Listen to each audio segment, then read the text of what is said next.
You can go read synopses in the New York Times, the Washington Post, the Miami Herald of Rex 84. Much of it's been declassified. Garden plot, cable splicer. And then if you read the news today, you see Trump is implementing the beginning stages of Rex 84. And it would be called Rex 2018 or Rex 18 today. So Trump has implemented, it probably has the same name, Rex 18. And again, it shows how you learn things as you get older. That is a U.S. stabilization emergency program. And it's an active measure preparation training scenario that they've been carrying out at least since 1984 that has now gone live. Now, it's not martial law as the left advertised it. As of now, the deep state, the globalists, and you see it everywhere, are preparing the atmosphere by the middle of August, late August, unless we get the word out and back them down and stop them. They're going to trigger from soft civil war to real civil war, and then Mueller in September is going to begin a WikiLeaks-type cascade where he begins to dribble out fake news and disinfo about Trump being a Russian agent, corruption, women's scandals, Roger Stone stuff, Alex Jones stuff. He's joining us bottom of the hour, exclusive, what they're now looking into. My filmmaking, Joel Gilbert's filmmaking. The FBI is considering saying our films are criminal and are political speech that are criminal. They already tried to charge Gilbert before. Remember 3 years ago? Saying he violated campaign finance law. So they're looking at criminal charges against me. And you have to understand, this will be during martial law and burning cities and Trump being assassinated or being forced to step down. Blah, blah, blah, Senator Mark Warner. Oh, and just like we heard from Tom Arnold that, oh, he was going to be with Cohen and he was going to bring down Trump and Cohen had all the dirt. It was a hoax. They're just going to launch a bunch of hoaxes coming up in September into October. And they'll either try to have them via the 25th Amendment, as they've already announced, have Trump stand down and have his cabinet turn against him. And if that doesn't work, they will probably blow up the White House or shoot down his aircraft. Through internet censorship to the truth, InfoWars continues to break through. And we're not going to quit, so they can forget that. Alex, this is Armageddon. We're there. This is the place you predicted for 3 years we were headed. They will pull out all stops. There is no act illegal, immoral, or outrageous that the deep state will not utilize in an attempt to steal back the American government, which to their shock they lost control of in 2016. It is absolutely true that Generals Mattis and former General McMaster canvassed a number of the Trump cabinet members, recognizing they needed a majority of the cabinet and the approval of Mike Pence, the vice president, to remove the president. Acting Attorney General Rod Rosenstein was actively involved in trying to line up cabinet members who would sign on. The entire coup attempt collapsed when Nikki Haley blew the whistle, denied, refused to join the coup, and told the president. Not because she's a hero, but because she's a neocon looking down the road and understands the popularity of Trumpism within the Republican Party. Well, yeah, she knows what happened to the people that stabbed Julius Caesar to death. It didn't end well. Exactly. We also know that super PACs supporting Joe Biden have raised over $800 million, where super PACs supporting President Trump have raised only $200 million. So we will be outgunned in the close, but I still honestly believe in my heart that if only voters who are entitled to legally vote because they are citizens vote, and they vote once, Donald Trump will be elected president. The ballots in Nevada on election night should be seized by federal marshals and taken from the state. They are completely corrupted. No votes should be counted from the state of Nevada if that turns out to be the provable case. We can prove voter fraud in the absentees right now.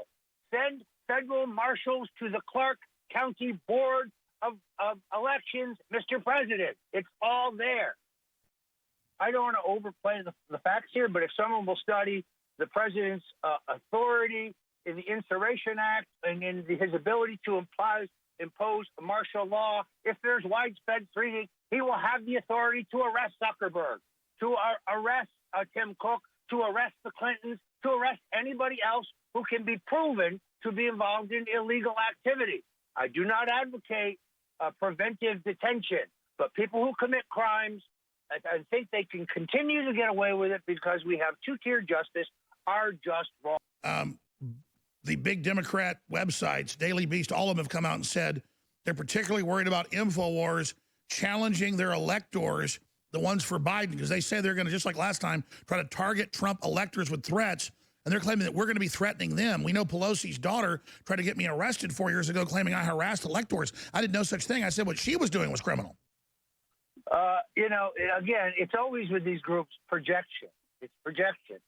But if the Daily Beast is involved in provably seditious and illegal activities, their entire staff can be taken into custody and their office can be shut down.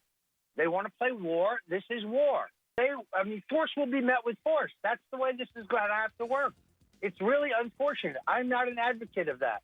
I'd like to have an honest election in which the real winner takes office. The real winner will not be Joe Biden. I grew up and was pretty young when I started trying to read some of the history books laying around the house, 10 years old. They were fascinating. And by the time I was 20, I understood some of them. And you hear the callers calling in. They're saying, we want to move to a community. We want to get out of 5G. We want to get away from all the Satan worshipers.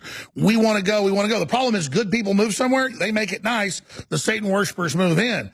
They're like locusts following a new fresh crop to eat. So this is a very sophisticated thing, isn't it, Joel? It's a process. There is no perfect way to live, perfect place to go, because the whole world's under the control of Satan. Well, that's right. And all these major conspiracies, including the ones that control Russia and China, are also controlled by Satan.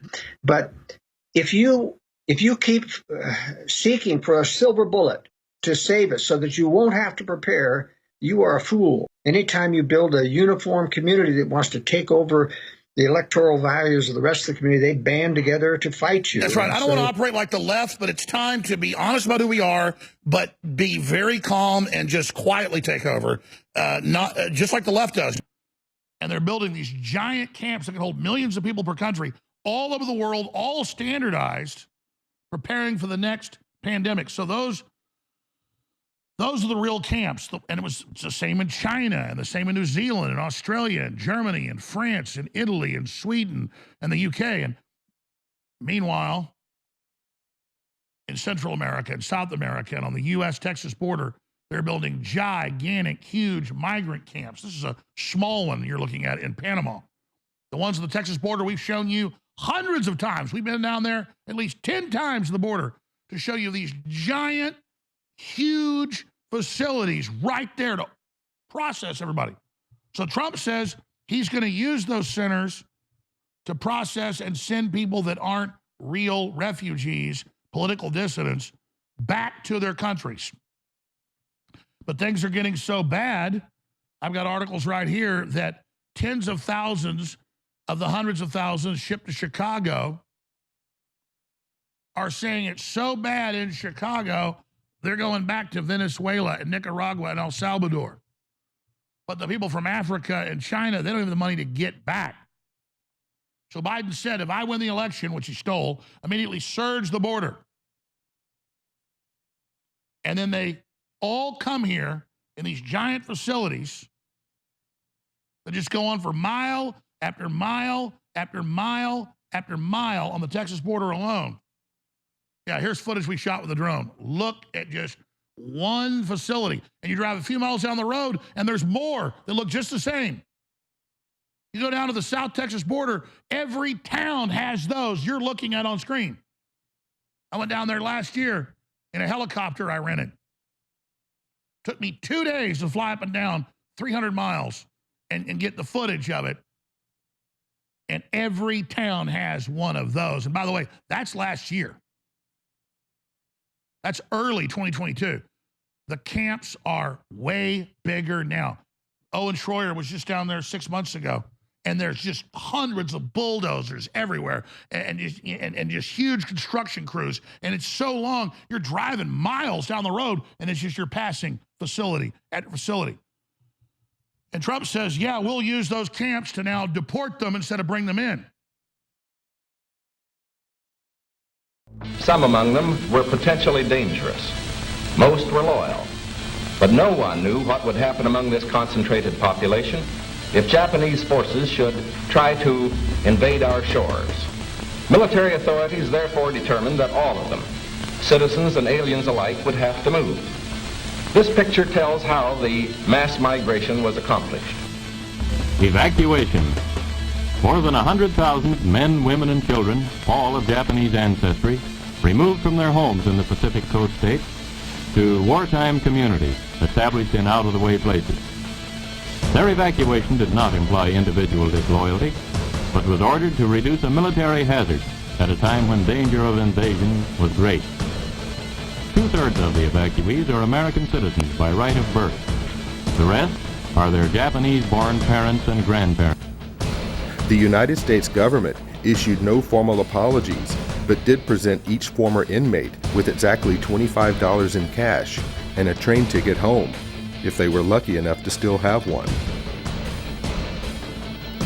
43 years later, in 1988, President Ronald Reagan would sign a bill that formally apologized for the internment of Japanese Americans on behalf of the United States government, and finally granted reparations to survivors.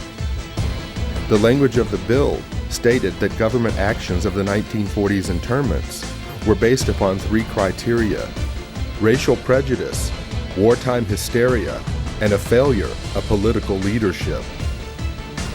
So what is most important in this bill has less to do with property than with honor. For here we admit a wrong. Here we reaffirm our commitment as a nation to equal justice under the law. In 2001, following the attacks of September the 11th, our government again went into open roundup mode, detaining and imprisoning thousands of United States citizens, again seemingly based upon the same three criteria used to intern Japanese Americans: race prejudice, war hysteria, and a failure of political leadership. Let there be no argument. The United States government has put its own citizens in detention centers. The justifications for doing so range from personal prejudices based upon political and religious grounds to wartime frenzies and fears of future terrorist attacks. In a time of great crisis, the impossible becomes possible. Is it possible that internment camps are being built in the United States today? Is it possible that history will repeat itself?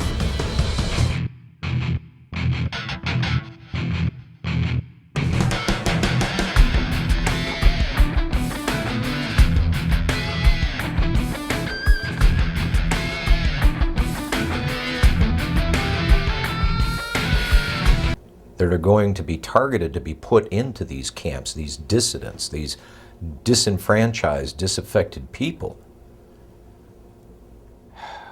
The government would never, ever turn on the American people. They would never create a situation where they were so displeased with their government that the government may be forced to throw these people in concentration camps.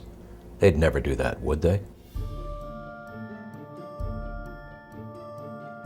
My name is Sam Ozaki. I'm a native-born American citizen, Los Angeles, California, along with about 120,000 other persons of Japanese ancestry when Franklin Delano Roosevelt signed Executive Order 9066. We were all rounded up like cattle and placed into America's concentration camps.